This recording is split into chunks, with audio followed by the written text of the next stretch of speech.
পেরেছি। মায়েরি, নিন সাধু বাবা নিন, এবার জলদি জলদি আহার গ্রহণ করুন। অতি সামান্যই আয়োজন করতে পেরেছি।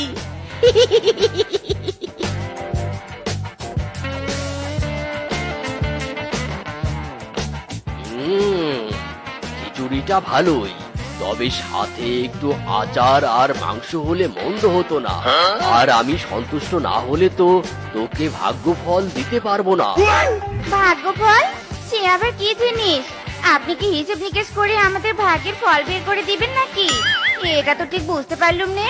এই ফল হিসেব নিকেশের ফল নয় রে পাগলি, আসলে ভাগ্যফলটা মানে তোদের ভাগ্যফলটা আমার পেটের ভিতরে আছে। তোরা যদি আমাকে পেট ভরে খাওয়াতে পারিস তবে আমার পেট থেকে ভাগ্যফলটা বেরিয়ে আসবে আর তোদের ভাগ্যের দুয়ারটা শটাং করে খুলে যাবে। হ্যাঁ, বলেন কি সাধু বাবা? এখন তো আর কোনো খাবার নেই, যা খাবার ছিল সেটা তো চপাং করে গিলে ফেলেছেন। এখন তো এই জল ছাড়া আর কোনো উপায় নেই। নিন সাধু বাবা, এবার না হয় জলটুকুই খেয়ে নিন।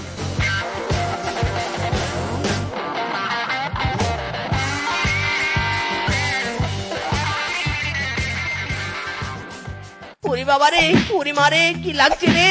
থামো বউ, থামো, দোয়াই লাগে, থামো বউ, আর মেরো না গো। ও বউ প্লিজ, হাত না জ্বালিয়ে মুখটা চালিয়ে বলো কি হয়েছে। ওরে বাবা রে, ওরে মারে। কি বলবো আর কি বলার বাকি আছে? সাধু সেবার চক্করে তো এবার আমাকে না খেয়ে থাকতে হবে। আমি সারাদিন রান্না বান্না করে আপিয়ে যাচ্ছি, অথচ এক মুঠো খাবার আমার কপালে জুটছে নে। কি এক ভাগ্যের ফলের আশায় আমার জীবনটা তুমি তেজপাতা করে দিচ্ছ। ইরে মাইরি, তাই বলে কি তুমি আমাকে মারবে? থামো বলছি, থামো, আমাকে আর মেরো না।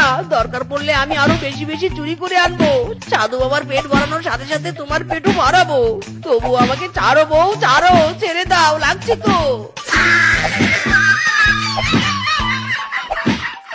দেখুন দাদা, আমি দোকানের মধ্যে সব থেকে হাই কোয়ালিটির শাড়ি বের করেছি, যা পছন্দ করার এখান থেকেই করুন।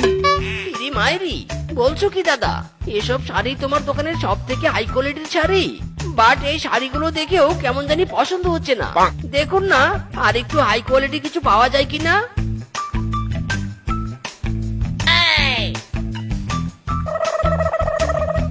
আরে আরে, এটা কি হলো?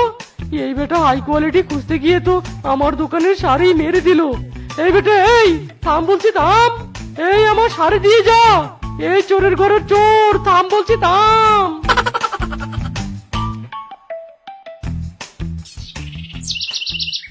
শাড়িটা কিন্তু দারুণ হয়েছে।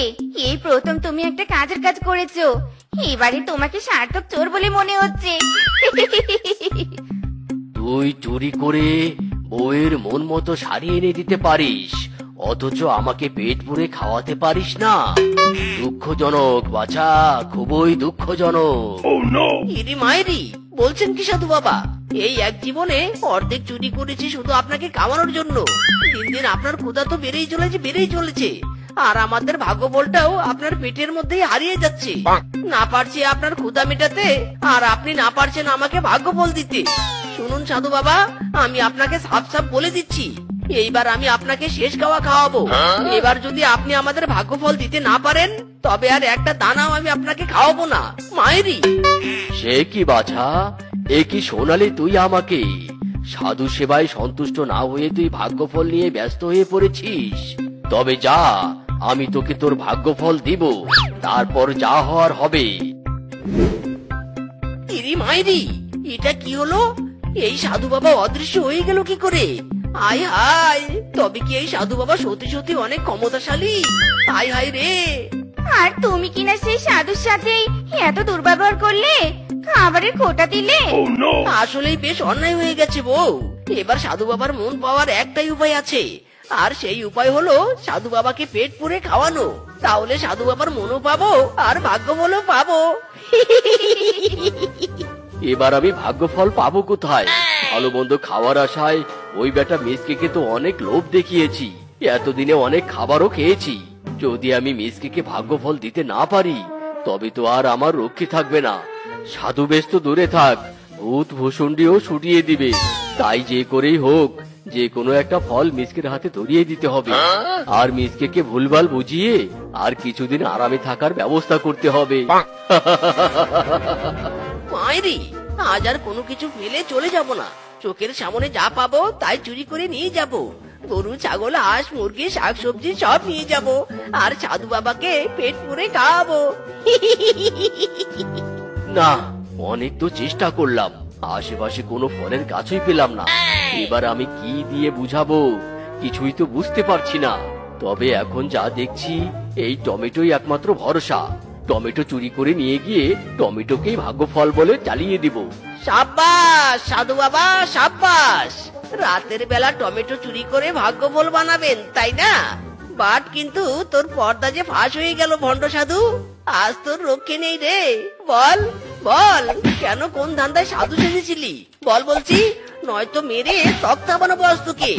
আরামির ঘরের আরামি। তেমন কিছু না গো, খাওয়ার লোভে এসব কাজ করেছি। খেতে খেতে বড্ড মোটা হয়ে গেছি। গতর নাড়িয়ে খেতে বড্ড কষ্ট হয়। ইরি মাইরি, তাই বলে এই ফন্দি? আজ আর তোর রক্ষে নেই রে মোটকা ভূত।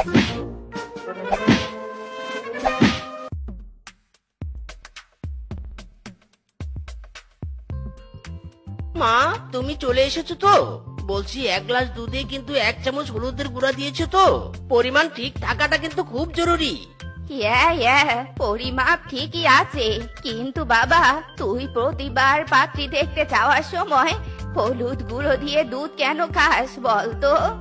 মা, হলুদ গুঁড়ো দিয়ে দুধ খেলে স্কিনের গ্লো বাড়ে, আর স্কিনের গ্লো বাড়লে